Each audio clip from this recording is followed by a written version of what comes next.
Hello दोस्तों, लेकर आ गया हूँ मैं आप लोगों के लिए एक और हॉरर मूवी की एक्सप्लेन वीडियो। मूवी की शुरुआत में एक वीडियो फुटेज दिखाई जाती है जिसमें एक बच्ची प्रार्थना कर रही थी और आसपास के लोग उस बच्ची के साथ मिलकर प्रार्थना करते हैं।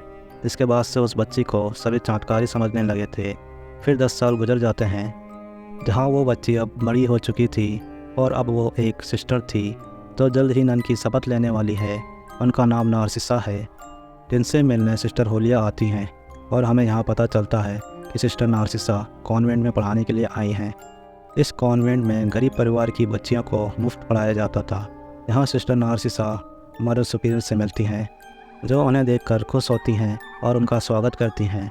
सिस्टर नार्सिसा इस कॉन्वेंट में सिस्टर आइनेस की जगह पढ़ाने आई थी जिन्हें अपनी माता पिता की देखभाल के लिए शहर जाना पड़ा था। जिसके बाद सिस्टर अपने कमरे में आती है जहाँ उन्हें एक बॉक्स मिलता है जिसमें एक कैंची और कुछ लेटर रखे हुए थे। उन्हें इन लेटर के बीच उन्हें एक तस्वीर मिलती है जो सिस्टर सोकोरो की थी। तभी सिस्टर के सामने रखी कुर्सी अचानक गिर जाती है और वहीं दरवाजे के बाहर से किसी के नॉक करने की आवाज़ आती है। सिस्टर बाहर जाकर देखती है लेकिन वहाँ कोई नहीं था। तभी उनकी नज़र दीवार पर बनी ड्राइंग पर जाती है। फिर अगले दिन सिस्टर कन्फेस रूम में फादर से कन्फेस करती हैं कि वो अभी नन की शपथ के लिए तैयार नहीं हैं।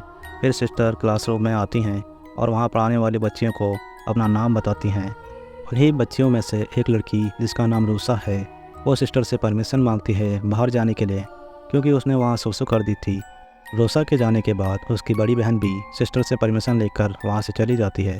फिर मदर सुपीरियर सिस्टर नार्सिसा को एल्बम दिखाती है जिसमें सभी पुरानी नर्स की तस्वीरें थी।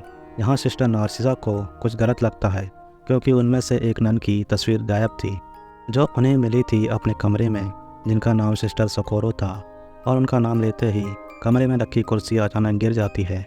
सिस्टर कुर्सी को उठाती है लेकिन तभी दरवाजे से नॉक करने की आवाज़ आती है जिसे देखने के लिए सिस्टर बाहर आती है। वहाँ उन्हें ज़मीन पर रखी एक गोली दिखाई देती है जो रोल होते हुए एक लकीर के साथ साथ चलने लगती है। सिस्टर उसका पीछा करते हुए कॉन्वेंट के तहखाने में जाती है जहाँ बहुत सी पुरानी चीज़ें रखी हुई थी। सिस्टर को वहाँ किसी के होने का एहसास हो रहा था जिसके बाद उन्हें एक रुमाल से ढकी हुई चीज़ दिखाई देती है।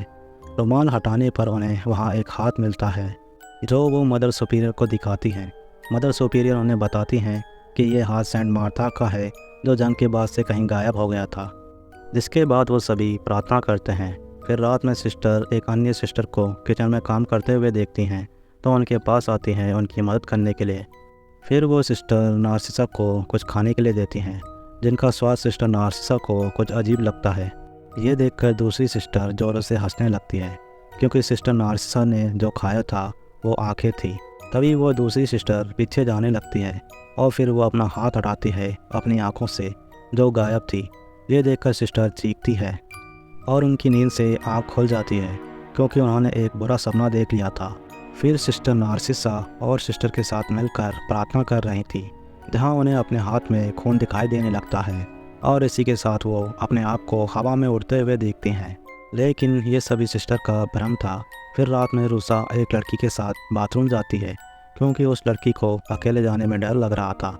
अचानक ही बाथटब का नल अपने आप खोल जाता है और वहीं एक कैंची रूसा को मिलती है। रूसा उस लड़की के साथ वहाँ से जाने लगती है कि तभी बाथटब में भरे पानी में हलचल होने लगती है जैसे मानो उसके अंदर किसी को डुबाया जा रहा हो। रूसा को वहाँ किसी के चेहरे की आकृति दिखाई देती है। पास जाने पर रूसा को उस बाथटब में किसी के बाल दिखाई देते हैं। लेकिन तभी सिस्टर होलिया वहाँ आ जाती हैं। दूसरी ओर किसी लड़की के रोने की आवाज़ आती है जिसे सुनकर सिस्टर नार्सिसा उसके पास जाती है जहाँ किसी लड़की के किसी ने बाल काट दिए थे। लेकिन इसका इल्ज़ाम रूसा पर लगता है क्योंकि सिस्टर होलिया को उसके पास से कैंची मिली थी, इसलिए सज़ा के तौर पर रूसा को तहखाने के कमरे में बंद कर दिया गया था। जहाँ सिस्टर नार्सिसा उसके पास आती हैं और उसे पानी में दिखी लड़की के बारे में पूछती हैं। रूसा उन्हें बताती है कि यहाँ पर एक छोटी लड़की की आत्मा है मगर कोई भी उसकी बातों पर विश्वास नहीं करता। ये बात उसने सिस्टर आइनेस को भी बताई थी और उस लड़की की बनाई ड्राइंग को छेड़ने से मना भी किया था। लेकिन सिस्टर आइनेस ने उस लड़की की ड्राइंग से छेड़छाड़ की यह दिखाने के लिए कि उन्हें कुछ नहीं होगा। मगर उस लड़की ने सिस्टर आइनेस का नाम बोर्ड पर लिखा और वो लड़की जिसका भी नाम बोर्ड पर लिखती है वो श्रापित हो जाता है और इसलिए सिस्टर आइनेस वो कॉन्वेंट छोड़कर चली गई थी। फिर मदर सुपीरियर ने सिस्टर नार्सिसा को सिस्टर आइनेस की ड्रेस पहनने के लिए दी थी जहाँ सिस्टर नार्सिसा मदर सुपीरियर से उस बच्चे की आत्मा के बारे में पूछती है, लेकिन मदर सुपीरियर यहाँ झूठ बोलती है और सिस्टर से कहती है कि ये छोटी कहानी यहाँ रहने वाली लड़कियों ने फैलाई है। मदर सुपीरियर के जाने के बाद सिस्टर के साथ कुछ अजीब होने लगता है। उनकी पहनी ड्रेस उनके शरीर पर टाइट होने लगती है और खुद ही फटने लगती हैं, मगर यह भी सिस्टर नार्सिसा का सिर्फ एक सपना था। फिर सिस्टर दीवार पर बनी ड्राइंग को देखने लगती है जो रूसा के मुताबिक उस आत्मा ने बनाई थी। जिसके बाद क्लासरूम में सूर्य ग्रहण के बारे में पढ़ाया जा रहा था, जहां रूसा किसी चीज़ को देखकर डर जाती है और वहां से चली जाती है क्योंकि बोर्ड पर उस आत्मा ने रूसा का नाम लिखा था।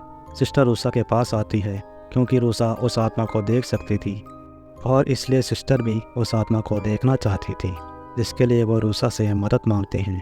दोनों मिलकर उस आत्मा के द्वारा बनाई गई ड्राइंग से छेड़छाड़ करते हैं, जिसके बाद सिस्टर कमरे में चारों ओर उस आत्मा को देखने की कोशिश करती है, मगर उन्हें वो नहीं दिखती।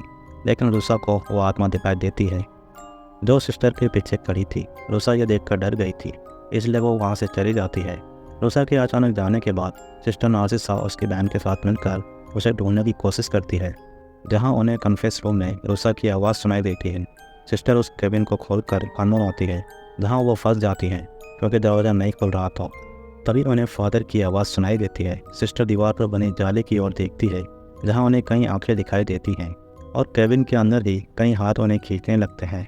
सिस्टर उस केबिन से बचकर बाहर निकलती है, जहाँ केबिन का दरवाज़ा खुलता है और रूसा की लाश लटकती दिखाई जाती है। जिसके बाद सभी बच्चे रूसा को आखिरी विदाई देते हैं।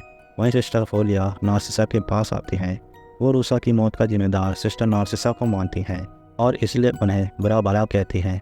दरअसल सिस्टर फोलिया शुरुआत से ही सिस्टर नार्सिसा से जलती थी और उन्हें नापसंद करती थी, क्योंकि सिस्टर नार्सिसा को बचपन से ही नाम और प्रसिद्धि मिली थी और उन्हें सभी पसंद करते थे।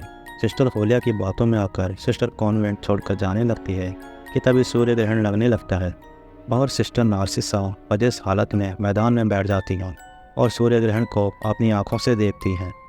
सिस्टर नार्सिसा की यह हालत देखकर सिस्टर फोलिया उनके पास आती है, लेकिन सिस्टर को यहाँ जंग के समय में हुई घटनाओं की झलक दिखने लगती है, जहाँ पर वो कॉन्वेंट के अंदर बहुत कुछ गलत होते हुए देखती हैं और वहीं एक बाड़ी में एक सिस्टर के साथ कुछ गलत होते हुए देखती हैं। फिर सिस्टर नार्सिसा अपने होश में आती हैं। यहाँ उनकी आंखों को काफ़ी नुकसान हो रखा था।